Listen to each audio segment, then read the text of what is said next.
اعوذ باللہ من الشیطان الرجیم بسم اللہ الرحمن الرحیم۔ ابتدا رب جلیل کے بابرکت کے نام سے جو دلوں کے بیت خوب جانتا ہے۔ یونیک اسلام انفو کے معزز خواتین و حضرات، دیکھتی آنکھوں اور سنتے کانوں کو معریف کا سلام پہنچے۔ خواتین و حضرات، جیسا کہ آپ جانتے ہیں رمضان المبارک کا مہینہ جاری ہے اور شب قدر کی راتوں کی آمد ہے، تو اسی سلسلے میں ہم آج شب قدر کے فضائل بیان کرتے ہیں۔ جیسا کہ آپ جانتے ہیں شب قدر انتہائی قدر و منزلت کی حامل وہ عظیم اور بابرکت رات ہے جسے اللہ تعالیٰ نے وہ فضیلت بخشی ہے کہ تنہا یہی ایک رات 1000 مہینوں میں بھی افضل قرار پائی ہے۔ اسی سے بڑی اس کی کیا فضیلت ہوگی؟ پھر اس میں بصیرت فرشتوں جیسی نورانی مخلوق کا اور بالخصوص ان سب کے سردار حضرت جبرائیل امین علیہ السلام کا زمین پر اترنا اس عظیم اور بابرکت رات کی فضیلت کی کتنی بڑی دلیل ہے۔ جیسا کہ اس عظیم رات کے فضائل کو ذکر کیا جا رہا ہے تو پہلے جانتے ہیں، پہلے اجمالہ اس کے فضائل ملاحظہ کیجیے اور پھر اس کی تفصیل کی ذکر کی جائے گی۔ نمبر 1، شب قدر میں قرآن کریم کا نازل ہونا۔ نمبر 2، شب قدر 1000 مہینوں سے بہتر۔ شب قدر میں فرشتوں کا نازل ہونا، فرشتوں کا سلام کرنا اور دعاؤں پر آمین کہنا۔ شب قدر میں فرشتوں کا رحمت و سلامتی کی دعا کرنا۔ شب قدر کا بابرکت اور عظیم ہونا۔ شب قدر کا سلامتی والی رات ہونا۔ شب قدر میں عبادت کرنے والوں کے اگلے پچھلے تمام گناہوں کو معاف ہو جانا۔ شب قدر سے محروم ہر خیر سے محرومی۔ شب قدر کا اس امت کی خصوصیت ہونا۔ شب قدر کا اللہ تعالیٰ کی منتخب رات ہونا۔ شب قدر یہ وہ عظیم اور بابرکت رات ہے جس میں اللہ تعالیٰ نے قرآن کریم نازل کیا۔ چنانچہ ارشاد باری ہے، ہم نے اس قرآن کو شب قدر میں نازل کیا۔ اس سے مراد یہ ہے کہ سب سے پہلے لوح محفوظ سے آسمان دنیا پر نازل ہوا، پھر اس کے بعد آہستہ آہستہ کر کے 23 سال میں نزول قرآن کی تکمیل ہوئی۔ شب قدر میں عمل کرنا، صدقہ دینا، نماز پڑھنا، زکوٰۃ ادا کرنا ہر 1000 مہینوں سے افضل ہے۔ 1000 مہینوں کے 83 برس یعنی 4 مہینے بنتے ہیں، گویا 83 برس 4 مہینے سے زیادہ عبادت کا ثواب ہے، اور اس زیادتی کا علم نہیں کہ 1000 مہینے سے کتنے ماہ زیادہ افضل ہے۔ اس مبارک رات کی ایک بڑی فضیلت یہ ہے کہ اس میں تمام فرشتوں کے سردار حضرت جبرائیل امین علیہ السلام، جن کو روح القدس کہا جاتا ہے، وہ اللہ تعالیٰ کے حکم سے فرشتوں کی ایک بہت بڑی جماعت کو لے کر اس رات کو زمین پر اترتے ہیں۔ چنانچہ اللہ تعالیٰ فرماتے ہیں، اس میں فرشتے اور روح اپنے پروردگار کی اجازت سے ہر کام کے لیے اترتے ہیں۔ فرشتوں کے اترنے کے 2 مقصد ہیں۔ ایک مقصد تو یہ ہوتا ہے اس رات جو لوگ عبادت میں مشغول ہوتے ہیں، فرشتے ان کے حق میں رحمت کی دعا کرتے ہیں، اور دوسرا مقصد آیت کریمہ میں یہ بتایا گیا ہے کہ اللہ تعالیٰ میں سال بھر کی تقدیر کے فیصلے فرشتوں کے حوالے فرما دیتے ہیں تاکہ وہ اپنے اپنے وقت پر ان کی تعمیل کرتے رہیں۔ حضرت ابن عباس رضی اللہ تعالی عنہ سے نبی کریم صلی اللہ علیہ وآلہ وسلم کا یہ ارشاد مروی ہے، جب شب قدر ہوتی ہے تو اللہ تعالی حضرت جبرائیل علیہ السلام کو حکم دیتے ہیں، وہ فرشتوں کے ایک بڑے لشکر کے ساتھ زمین پر اترتے ہیں۔ ان کے ساتھ ایک سبز جھنڈا ہوتا ہے جس کو کعبہ کے اوپر نصب کرتے ہیں۔ حضرت جبرائیل علیہ السلام کے 100 پر ہیں، جن میں سے صرف 2 پروں کو وہ اس رات میں کھول کر مشرق سے مغرب تک پھیلا دیتے ہیں۔ پھر حضرت جبرائیل علیہ السلام فرشتوں کو اس رات میں پھیل جانے کا حکم دیتے ہیں، اور وہ فرشتے اس رات میں ہر کھڑے بیٹھے نماز پڑھنے والے ذکر کرنے والے کو سلام کرتے ہیں، مصافحہ کرتے ہیں اور ان کی دعا پر آمین کہتے ہیں، اور یہی حالت صبح صادق تک رہتی ہے۔ ایک اور روایت میں حضرت علی کرم اللہ وجہہ کا یہ ارشاد منقول ہے، ساتویں آسمان پر ایک حتیرۃ القدس ہے، وہاں ایسے فرشتے رہتے ہیں جنہیں روحانیون کہا جاتا ہے۔ جب شب قدر ہوتی ہے تو وہ اللہ تعالیٰ سے دنیا میں اترنے کی اجازت مانگتے ہیں۔ اللہ تعالیٰ انہیں اجازت مرحم فرما دیتے ہیں، بس وہ آتے ہیں اور کسی بھی مسجد میں جہاں نماز پڑھی جا رہی ہو یا راہ چلتے کسی کا سامنا ہو اس کے لیے دعا کرتے ہیں، بس ان فرشتوں کی برکت حاصل ہوتی ہے۔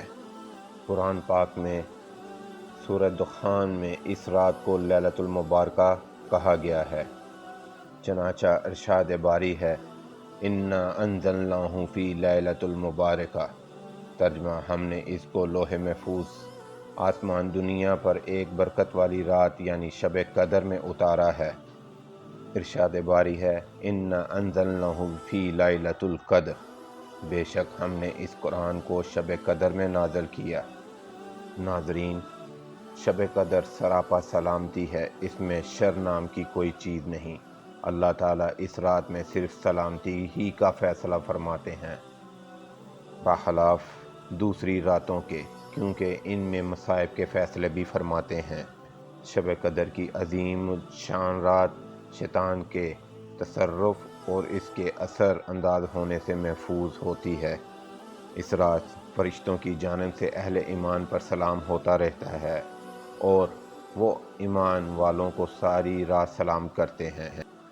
نبی کریم صلی اللہ علیہ وآلہ وسلم نے فرمایا، جو شخص ایمان کی حالت میں اجر و ثواب کی امید رکھتے ہوئے شب قدر میں عبادت کے لیے کھڑا ہوا، اس کے پچھلے تمام صغیرہ گناہ معاف کر دیے جاتے ہیں۔ اسی طرح فرشتے جب حضرت جبرائیل سے دریافت کرتے ہیں کہ اللہ تعالیٰ نے امت محمدیہ کے مومنوں کے ساتھ ان کی ضروریات کے پورا کرنے کے بارے میں کیا معاملہ کیا، جبرائیل فرماتے ہیں، اللہ تعالیٰ نے اسے شب قدر میں ایمان والوں پر نظر رحمت فرمائی اور 4 افراد کے علاوہ سب کے ساتھ درگزر مغفرت کا معاملہ فرمایا۔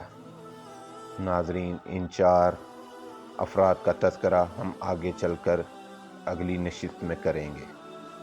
نبی کریم محمد صلی اللہ علیہ وآلہ وسلم کا ارشاد ہے، اللہ تعالیٰ نے میری امت کو شب قدر عطا فرمائی اور یہ ان سے پہلے کسی بھی امت کے لوگوں کو عطا نہیں فرمائی۔ حضرت کعب اخبار رحمۃ اللہ علیہ فرماتے ہیں، اللہ تعالیٰ نے رات اور دنوں کی کچھ سعادتوں کو منتخب کر کے ان میں سے فرض نمازیں بنائی اور دنوں کو منتخب کر کے ان میں سے جمعہ بنایا، مہینوں کو منتخب کر کے ان میں سے رمضان کا مہینہ بنایا، راتوں کو منتخب کر کے ان میں سے شب قدر بنائی اور جگہوں کو منتخب کر کے ان میں سے مساجد بنائی۔ پیارے دوستو، شب قدر چونکہ ایک عظیم الشان اور بابرکت رات ہے، اس لیے مفت میں گھر بیٹھے ہر کسی کو یہ دولت نصیب نہیں ہوتی، بلکہ اس کے حصول کے لیے طلب اور جستجو اور کچھ نہ کچھ محنت تو کرنا پڑتی ہے، تب کہیں جا کر اللہ تعالیٰ اپنی توفیق ہاتھ سے یہ مبارک رات نصیب کرتے ہیں۔ اللہ تعالیٰ سے دعا ہے کہ ہم سب کو نیک اور اچھے اعمال کرنے کی توفیق عطا فرمائے، جن پر عمل کر کے انشاءاللہ تعالیٰ اس نعمت کا بآسانی حاصل کیا جا سکتا ہے۔ نبی کریم صلی اللہ علیہ وآلہ وسلم نے فرمایا کہ شب قدر کو تلاش کرو۔ عظیم رات کا مہینہ رمضان ہے اور رمضان کے آخری عشرے میں اس کو تلاش کرنا چاہیے، یعنی طاق راتیں واضح طور پر بتائی گئی ہیں۔ ایک مشہور اور جلیل القدر صحابی حضرت سیدنا ابی بن کعب رضی اللہ عنہ تو قسم کھا کر فرماتے ہیں کہ 27ویں شب ہی شب قدر ہے۔ دوستو، 27ویں شب کے زیادہ اہتمام کا مطلب یہ نہیں صرف اسی ایک رات کی عبادت پر اکتفا کر لیا جائے، اس لیے کہ روایات کثیرہ میں آخری عشرہ کی تاک راتوں میں اس عظیم رات کے ہونے کا احتمال ذکر کیا گیا ہے، لہذا ساری ہی راتوں میں تلاش کو جاری رکھنا چاہیے۔ وہ 4 افراد کون ہیں؟ اللہ تعالیٰ نے اسے شب قدر میں ایمان والوں پر نظر رحمت فرمائی اور 4 افراد کے علاوہ سب کے ساتھ درگزر اور مغفرت کا معاملہ فرما دیا۔ یہ سن کر حضرات صحابہ اکرام رضی اللہ عنہ نے سوال کیا، مغفرت سے محروم رہ جانے والے وہ کون سے 4 افراد ہیں؟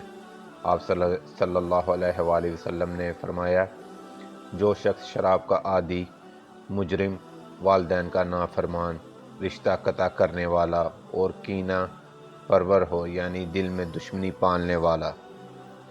شراب نوشی کرنے والا شب قدر میں بھی مغفرت سے محروم رہ جاتا ہے۔ شراب نوشی کرنے والا جنت میں داخل کے قابل نہیں۔ شراب کا عام ہو جانا قیامت کی خطرناک علامت میں سے ہے۔ دوسرا شخص والدین کے ساتھ بدسلوکی کرنے والا۔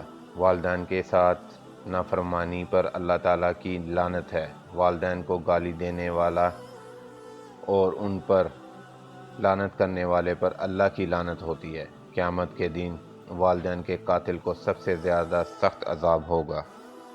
والدین کی نافرمانی کرنے والے کے لیے نبی کریم صلی اللہ علیہ وآلہ وسلم نے بد دعا کی، اور جبکہ حضرت جبرائیل علیہ السلام نے بھی بد دعا کی۔ والدین کی نافرمانی کرنے والا جنت میں داخل ہونے کے قابل نہیں۔ تیسرا شخص قطع رحمی کرنے والوں پر اللہ کی لعنت۔